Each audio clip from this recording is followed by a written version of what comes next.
Donc dans cette vidéo, nous allons faire la conclusion numéro 3, c'est-à-dire la conclusion de l'activité documentaire numéro 7, comment connaître le nombre d'atomes. Dans cette activité, je vais prendre toujours le même exemple, où je vais remplacer le mot atome par bonbon. Pourquoi? Parce que ces formules sont finalement extrêmement simples et surtout extrêmement logiques. Mais vous avez tendance à perdre toute logique dès qu'on utilise le mot atome, parce que vous vous focalisez sur le mot atome alors que l'objectif n'est pas là. Voilà pourquoi je vais le remplacer par bonbon pour vous expliquer.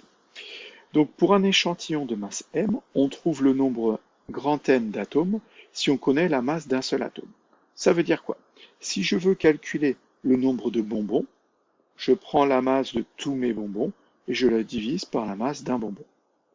Encore une fois, c'est logique. Donc je reprends avec les atomes.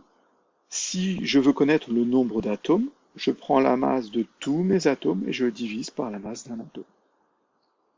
Pour un échantillon de n atomes, on trouve le nombre petit n de moles, sachant que chaque mole contient 6,02 fois 10 puissance 23 atomes. Donc là, à nouveau, on va modifier, on va parler du nombre de bonbons. Le nombre de moles va correspondre au nombre de paquets. On avait vu qu'une mole, c'était un paquet pour le chimiste. Et que ce nombre, 6,02 fois 10 puissance 23, c'est le nombre d'atomes par paquet, c'est-à-dire pour nous, dans notre exemple, le nombre de bonbons par paquet. Donc si je veux le nombre de paquets, petit n, c'est le nombre de moles, c'est-à-dire le nombre de paquets. Ça sera le nombre total de bonbons divisé par le nombre de bonbons par paquet. Autrement dit, le nombre de moles, le nombre de paquets, ça va être le nombre d'atomes divisé par le nombre d'atomes par paquet, le nombre d'atomes par mole. La dernière formule.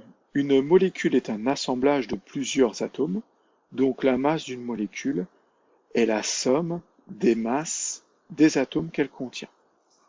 Encore une fois, très simple.